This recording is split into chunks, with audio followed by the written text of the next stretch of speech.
September 13th, 1996, Tupac Shakur takes a bullet, but not his last breath.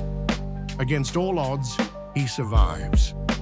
The world, still in shock, begins to wonder.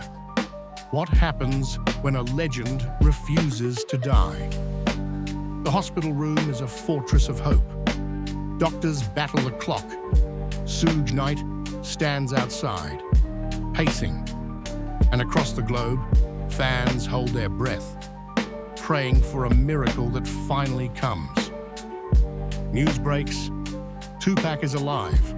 Streets erupt in disbelief and joy. From LA to Johannesburg, the voice of rebellion refuses to be silenced. But survival comes at a cost. Scarred, paranoid, and awakened, Tupac returns from the brink, not as a victim, but as a prophet. The media hounds him. The FBI watches. Death Row Records crumbles. But Tupac, he's writing, rhyming, plotting a revolution of words.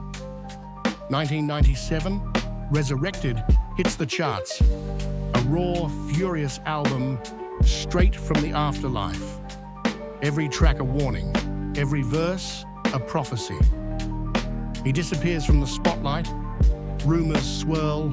Cuba, Africa, underground studios. But the music keeps dropping, and it's deeper than ever.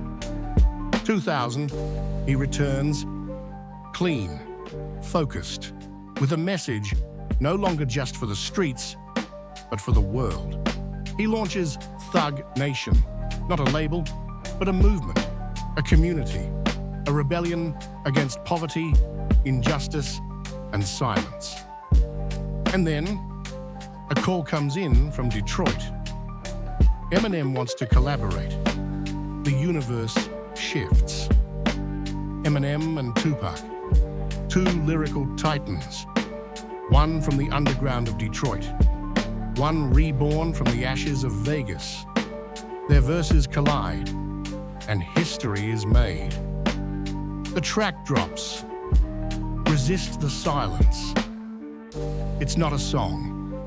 It's a riot in rhyme. Billboard burns. Fans cry. Politicians panic. Together they tour the world. From Tokyo to Rio, two voices of pain and power spit truth over thunderous beats. It's not rap, it's revolution. But Tupac is changing. The fire in his eyes turns inward. He speaks now of peace, of unity, of legacy beyond music. He visits schools in Compton, walks the streets without bodyguards, tells young kings and queens, "Don't follow me, rise beyond me." 2004. A documentary shakes the nation. Pac versus America. It exposes injustice, corruption, and the scars of the system. Narrated by the man who lived it. Mainstream media attacks. They call him radical, dangerous, but his following only grows. Tupac isn't feared, he's followed. He meets Nelson Mandela in Johannesburg. Two survivors, two visionaries.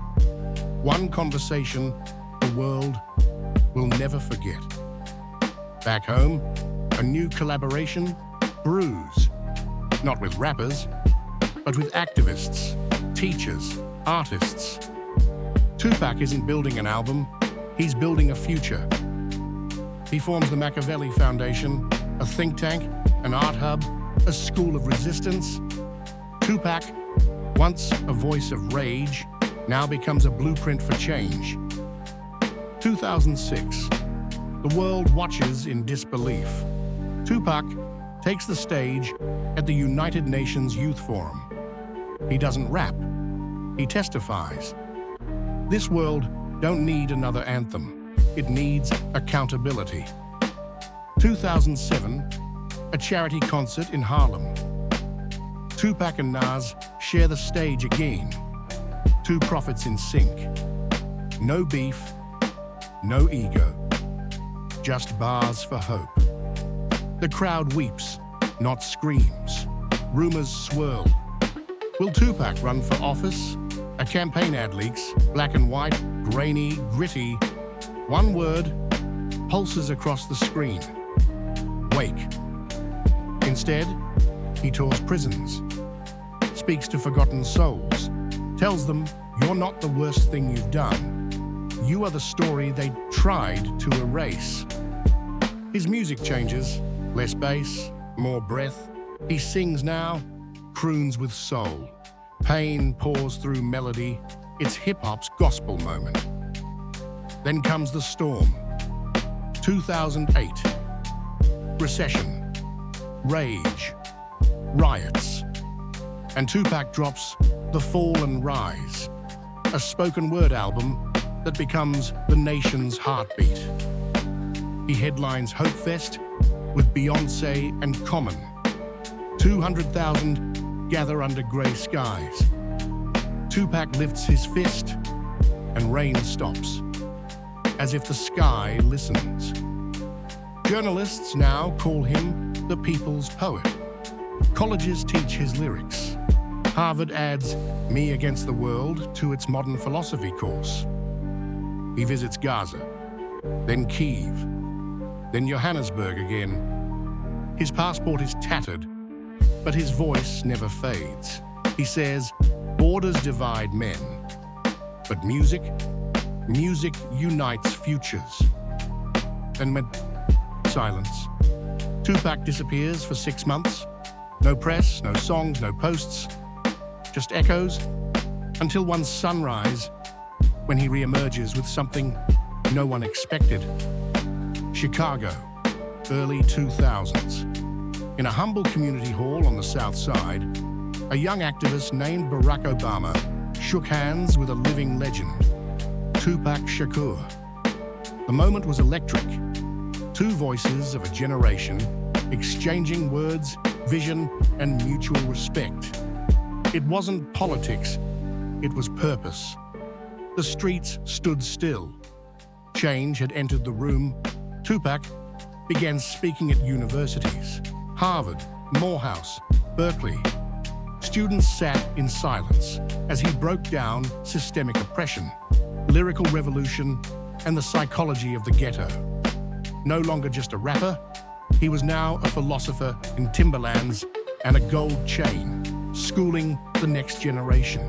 By 2005, Tupac was no longer confined to American stages.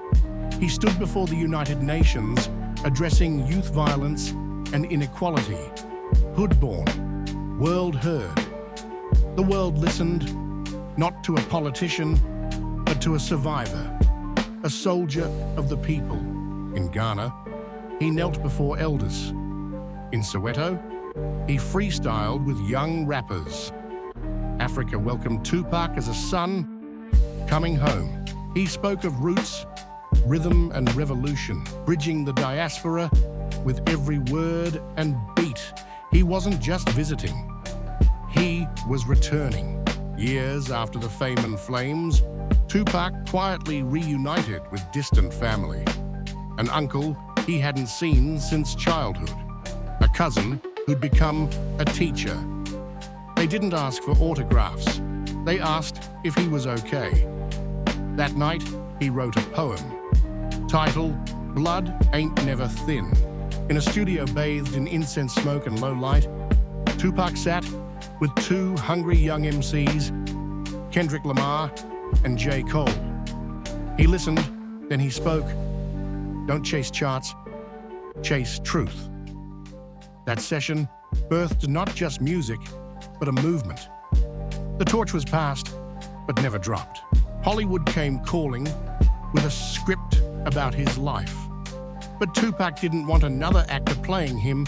He wanted to tell it himself. So he directed, narrated, and relived the pain, the fire, the rebirth.